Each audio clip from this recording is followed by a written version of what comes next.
Okay, so hi guys, welcome. We're just gonna do a quick tips and tricks for the E-M5 Mark II. Okay, so let's begin with tip number one. So this lever here, just use it as a focus switch. So when it's up, it's on autofocus. When it's down, it's on manual focus. It just makes the camera feel a lot more mechanical when you're switching from autofocus to manual focus, as well as the placement of this button. It's really fast to switch. Okay, so on to the second one. We're gonna have a look at this button inside the lever. I changed this to my quick ISO button just because I really need quick access to my ISO, because most of the time I'm in manual mode. Some of you guys might use this as your back button focus. So when you actually use this button, with your front scroll wheel you have access to your ISO, but at the same time with your back wheel you have access to your white balance. So it's really nice that in one go you have access to two settings, so you're kind of killing two birds in one. Okay, so on to the third. So a lot of people have been complaining why the E-M5 Mark II doesn't have the full-time depth of field preview, so you could see your depth of field in real time. It actually has that feature, it's just really well hidden within the menu. So those Sony guys out there that keeps complaining.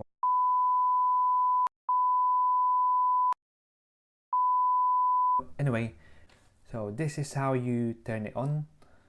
When you go to your gear symbol, go to letter D, scroll to the second page and go down to lock and turn it on. So what this does is it gives you real-time, full-time depth of field preview.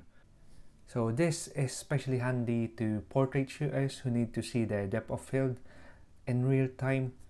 There is a little bit of a downside to this. You're gonna have a little bit slower autofocus when you have this on.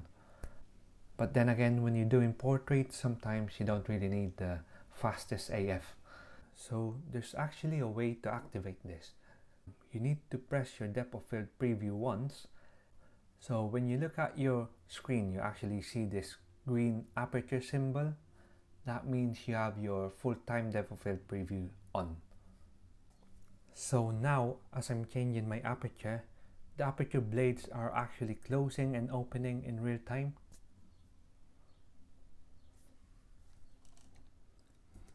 Okay, so just a quick little one. If you're wondering why your quick function button's gone, basically when you press OK, you just need to press info again and it's gonna turn it back to your normal quick function buttons. Okay, so another tip, if you're using manual old vintage lenses with this camera where there's no electronic contact, you might notice that even though you have your stabilization turned on, it actually wouldn't stabilize your camera. What you need to do is tell your camera what lens you're using. So press OK to go to the quick menu and go to IS, and on here press info and input your focal length. So here I'm using my granddad's 50 f1.4 Nikon. It's probably older than me, and I'm just gonna input here 50 mil. So I'm just gonna input here 50 millimeter, and that should activate it for you. So it's doing this because there is no electronic connection between the camera and the lens, and so the camera doesn't know what lens you're using and therefore doesn't know how much stabilization compensation it needs to use. So my favorite tip of the day, just because I was really confused the first time this happened to me. So again, when you're using manual vintage lenses with this without electronic contact and you have your focus peaking turned on, so you might notice it's not actually giving you the peaking. That's because you need to set up one of these function buttons up here as your focus peaking toggle, and there is no other way around this. So even if you have it on in the settings, you need to set one of these buttons as your focus peaking toggle. And so yeah, that gives you your focus peaking. I've actually put my focus peaking on the curves adjustment button just because I never ever use that.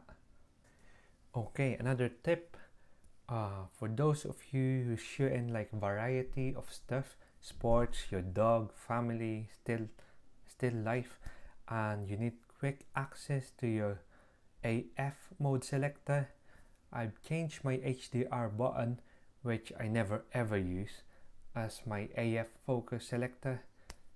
So when you press it, press info, and then you could quickly adjust your focus area as well as your focus type. So if you're tracking faces, if you're doing eye focus or tracking focus, whatever, yeah, you could change it quickly with this. And on to the next one, another function button tip. So this button underneath the HDR, I put it as my magnify button. So it's really handy when you need to focus the specific area and when you're doing like really fine focus work. So using your scroll wheel, you could actually adjust how magnified you are. So if you want to back out a little bit, just scroll back. And if you want it zoomed in for those fine details, you could zoom in as well using the scroll wheel. Okay, so I think that's it for me, guys. Now I'm gonna teach you how to change those settings on your camera. So to change the lever to autofocus, let's go to the menu, to the gear symbol, go to letter B, and go down to lever function, and there you could change it to be your autofocus toggle. Okay, so to change your ISO button inside your lever switch, go up from the lever function to function button, and there change your function button number 1 to change the ISO / white balance.